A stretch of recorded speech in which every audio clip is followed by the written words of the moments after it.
ના લેવલ્સ ખૂબ મહત્વપૂર્ણ રહેશે. Good morning.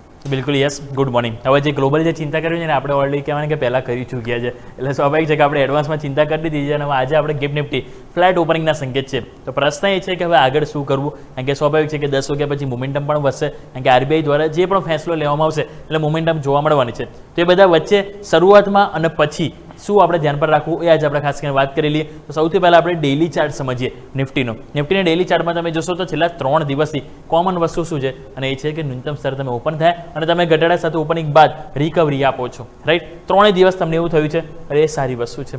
પરંતુ આજે તો તમે ફ્લેટ ઓપનિંગ થવા એટલે કે ગેપડાઉન ઓપનિંગ થવા નથી જઈ રહ્યા. તો ગઈકાલનો તમારો લો કેટલો હતો, એ હતો 23,247, રાઈટ. અને આપણે ગઈકાલે આ લેવલ વાત કરતા કે 23,230 થી 23,160 આ એરિયા છે. જ્યાં સુધી ના તૂટે ત્યાં સુધી ફ્રેશ મંદી નહીં કરીએ. આજે પણ હું આજ કહીશ કે જ્યાં સુધી માર્કેટમાં જો ઘટાડો આવે અને 23,230 થી 23,160 આ એક સ્ટ્રોંગ સપોર્ટ એરિયા છે. તમે જો 1, 2, 3 વખત આપણે ત્યાંથી સપોર્ટ લીધો, એટલા માટે ચાન્સીસ છે કે હવે આ સપોર્ટ એરિયા જ્યાં સુધી બ્રેક ના થાય નવી મંદી આપણે નહીં કરીએ. ક્લિયર. અને બીજી વસ્તુ જો વાત કરીએ ખાસ કરીને તો આપણે ઉપરની તરફ ખાસ કરીને જો વાત કરું અહીંયા, તો આપણે જે એરિયા છે ખાસ કરીને આપણને જે જોવા મળી રહ્યો છે, અને એ તમારા માટે જે આવશે 23,550 થી 23,600 આ એક સ્ટ્રોંગ એરિયા છે. કારણ કે 23,000 આ તમારો હાઈ કેટલો હતો 23,550. ગઈકાલે તમે જો તો આપણને કેટલું એરિયા હતો 23,465 હતો, અને આગલા દિવસે 23,455 હતો. એટલે આ 23,500નું જે ક્લસ્ટર છે ને ત્યાં કોલ લાઇટેસ થોડા હેવી છે, જ્યારે ક્રોસ નથી કરવા દેતા. એટલે જો આજે 23,500 તમે ક્રોસ કરો છો અને તમે વીકલી કેન્ડલ 23,500 પર ક્લોઝ આપો છો તો એક સરસ કહેવાય ને કે એક કોન્ફિડન્સ માર્કેટને ફરીથી આપશે. અને એ કોન્ફિડન્સમાં આપણે આને સપોર્ટ તરીકે લઈને ચાલીશું. 23,160 વાળો એરિયા જ્યાં સુધી ના તૂટે મંદી નહીં કરે, નવી તેજી 23,500 થી 23,550 છે, એની ઉપર આપણે કરીશું. 23,500-550 ટકી ગયું તો બીજા 100 પોઈન્ટ તેજી આવશે, અને જે સીધું આપણને 23,660 તરફ આપણને મોમેન્ટમ લઈ જશે. અને એના બાદ આપણને 23,800 પણ પોસિબલ છે. પરંતુ વીકલીમાં આપણે જો નજર કરીએ એક વખત વીકલી ચાર્ટ ઉપર, તો ત્યાં જે સેટઅપ છે થોડુંક હજુ પણ કહેવાય સેન્ટિમેન્ટ એટલું કોઈ ખાસ સુધારો જોવા નહીં મળે. કારણ કે આ અઠવાડિયે જે રીતે આપણને જે સેલિંગ પ્રેશર જોવા મળ્યું હતું તેમાં તમે જો રિકવરીમાં અડધું તો રિકવર કર્યું છે. હવે આજનો દિવસ ઇમ્પોર્ટન્ટ રહેશે કે શું રિકવરી સાથે ક્લોઝ છે. જો રિકવરી સાથે ક્લોઝ થઈશું તો સ્વાભાવિક છે કે થોડું એક હોપ આપશે. પરંતુ વીકલીમાં એવો કોઈ સેન્ટિમેન્ટ પોઝિટિવ નથી.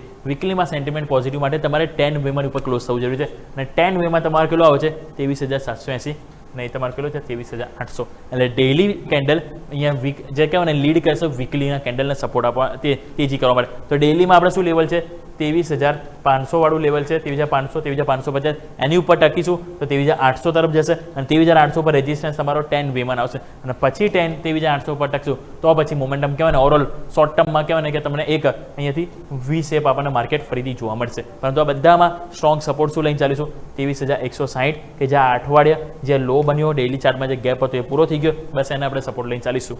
આવો હવે વાત કરીએ 15 મિનિટ. 15 મિનિટમાં તમે જોશો તો જે રીતે મોમેન્ટમ આપણને અહીંયા જોવા મળ્યું છે, તો 15 મિનિટમાં તમે જો ગઈકાલે એક સરસ ગેપડાઉન ઓપનિંગ બાદ ખરીદારી આવી, પછી એક એરિયામાં જ તમે કન્સોલિડેટ થયા છો. એટલે હવે આ જે એરિયા છે ને એ તમારો જો 23,450 થી 23,500 આ એરિયા છે. એટલે જો આજે તેજીમાં તમે આ લેવલની ઉપર જાઓ છો 23,500-550 ઉપર, તો તમે એક સરસ કહેવાય ને કે અહીંયા આપણને એક એક્શન જોવા મળશે, અને એક પરફેક્ટ આપણે કહેવાય ને કે એક ડબલ્યુ પેટર્નમાં આપણને તેજી જોવા મળશે. અને એનું જે બ્રેકઆઉટ જે છે એ 23,550 આવી રહ્યું છે. એટલા માટે 23,500-23,550 આ લેવલ છે ઇમ્પોર્ટન્ટ છે, જેને આપણે નવી તેજી માટે વોચ કરીશું. અધરવાઇઝ આની અંદર શું થશે રેન્જમાં જ રહેશે. તમે અપ એન્ડ ડાઉન બંને તરફી મોમેન્ટમ જોવા મળશે. કોઈ એક દિશા માટે કાં તો ઉપર 23,550 ઉપર જવું જરૂરી છે, અને વીકનેસ માટે 23,160 ની નીચે જાય તો જ આપણે એની મંદી માટે વિચાર કરીશું. વાત કરીએ ઓપન ઇન્ટરેસ્ટ. ઓપન ઇન્ટરેસ્ટ જુઓ તો એમાં તમને જોવા મળશે 23,500 કે જે હાઈએસ્ટ કોલ રાઇટેસ્ટ છે. હવે 23,500 મને એક વસ્તુ આજે શું ગમી છે ખબર છે, 70 લાખ ભલે નો ડાઉટ તમારા છે, કોલ રાઇટેસ્ટ સામે પુટ રાઇટેસ્ટ 48 લાખ છે. અહીંયા સારી વસ્તુ એ છે ને કે 23,500 પર તમે જો ગઈકાલે કોલ રાઇટેસ્ટનો કોન્ફિડન્સ ગયો છે, અને આ તમે નજર કરો જે બતાવે છે કે કોન્ફિડન્સ આવે છે. અને બીજી વસ્તુ તમે જુઓ તો દરેક સ્ટ્રાઇક પ્રાઇસમાં ગઈકાલે પુટ રાઇટેસ્ટનું એડિશન થયું છે, અને કોલ રાઇટેસ્ટ એટલી કોઈ ખાસ મજબૂતી નથી આવી. તેના કારણે ચાન્સીસ છે કે થોડુંક મોમેન્ટમ આજે જો પોઝિટિવ રહેશે તો 23,500 પણ આપણે ક્રોસ કરી દઈશું. અને એ બધા વચ્ચે 23,300 કે જ્યાં ગઈકાલે પણ સ્ટ્રોંગ સપોર્ટ મળ્યો, આજે પણ આપણે સપોર્ટ તરીકે લઈને ચાલીશું. કારણ કે જ્યાં છે 77 લાખ, ઇવન 23,400 પર પણ તમે જો છે 54 લાખ. એટલે નીચે સપોર્ટ તો હવે સારો બિલ્ડઅપ થયો છે ગઈકાલની રિકવરીમાં. બસ ઉપર એક લેવલ છે ને એ છે દેટ ઇઝ 23,500. જો આ લેવલ ક્રોસ હશે તો મોમેન્ટમ બહુ સરસ આપણને આજે કહેવાય ને વીકેન્ડમાં જતાં જતાં પણ એક કહેવાય ને કે ફેબ્યુલસ ફ્રાઇડે બનતો જોવા મળી શકે, જેના માટે 23,500 આપણે ધ્યાન રાખીશું.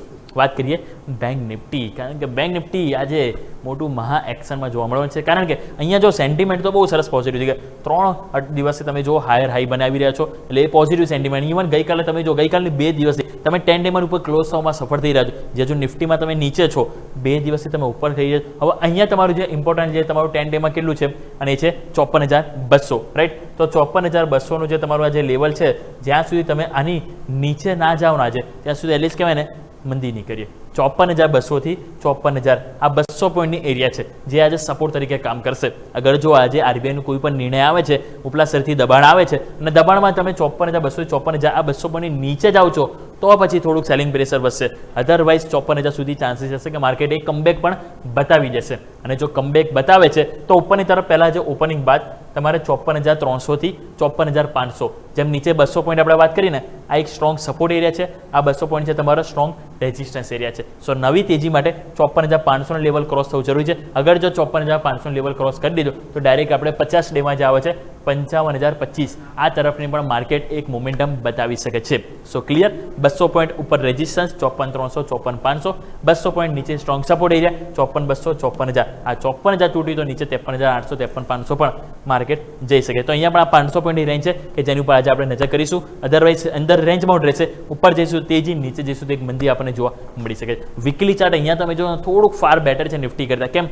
કારણ કે અહીંયા તમે જોશો ને તો ઓલમોસ્ટ કેન્ડલ તમે જો જે રિકવરી બતાવી છે, એક સુપર તમે જો રિકવરી બતાવી છે, ઓલમોસ્ટ દિવસના હાઈ તમે કહો કે કેન્ડલ હાઈ ઉપર. હવે જો આજે તમે હાઈ ઉપર ક્લોઝિંગ થાવ છો, આ અઠવાડિયાનો હાઈ કેટલો છે તો એ તમારું જોવા મળશે 54,582. જો આજે 54,582 ઉપર ક્લોઝિંગ આપે તો તમે એક બહુ સરસ રિવર્સલ વાળી કહેવાય ને કે એક હેમર કેન્ડલ ફોર્મેશન બનાવશો, જે પોઝિટિવ સેન્ટિમેન્ટ ગણાશે. અને એ બાદ તમે જુઓ તો અહીંયા આગળ જો આજે હાયર ઉપર ક્લોઝિંગ થયા આપણે, અને આવતા અઠવાડિયે હાયર હાઈ બને છે, તો મોમેન્ટમ સમજી લો કે પછી ફરીથી તમને અહીંયાથી યુટર્ન લઈ જઈ શકે. અને યુટર્ન આપણને 55,500 55,500 બાદ 56,000ના પણ લેવલ પોસિબલ છે. બસ શું કીધું આપણે કન્ડિશન, આજનું ક્લોઝિંગ હાયર ઉપર થવું જોઈએ, અને બીજી વસ્તુ કે આવતા અઠવાડિયે હાયર હાઈ બનવું જોઈએ, તો મોમેન્ટમ સરસ આપણને જોવા મળશે. આવો વાત કરી લઈએ 15 મિનિટ. અહીંયા તમે જો નિફ્ટી કરતાં રિકવરી બહુ સરસ આવી છે. છેલ્લા 2 દિવસમાં જો તમે નજર કરો તો નિફ્ટી કરતાં અહીંયા કોન્ફિડન્સ વધારે હતો. 15 મિનિટ એક સ્ક્રીન ઉપર લઈને આવીએ તો 15 મિનિટમાં તમે જોશો તો નીચે આપણને જે સપોર્ટ એરિયા હતો તે 53,200, એ તો આપણે સપોર્ટ સરસ લીધો 15 મિનિટમાં.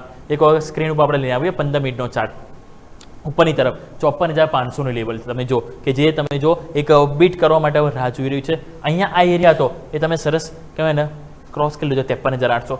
હવે આ 54,000 થી 54,200 આ એક સપોર્ટ એરિયા છે, જે સપોર્ટ પણ લઈ રહ્યો છું, પરંતુ હવે જોઈએ છે શું, અને એ 54,500નું લેવલ કે આની ઉપર ક્રોસ ઓવર જોઈએ. ક્રોસ ઓવર થશે ને અહીંયા પરફેક્ટ કહેવાય ને એક ડબલ બોટમ વાળી ડબલ્યુ પેટર્ન રિકવરી આપણને જોવા મળશે, જે 55,000 થી 55,200ના લેવલ અહીંયાથી આપણને સ્પર્શ કરતું જોવા મળી શકે છે. સો નીચે સ્ટ્રોંગ સપોર્ટ જ્યાં સુધી 53,200 ના તૂટે ને ત્યાં સુધી માર્કેટમાં આપણે ફ્રેશ મંદી બેંક નિફ્ટીમાં ના વિચારવી જોઈએ, રાઈટ.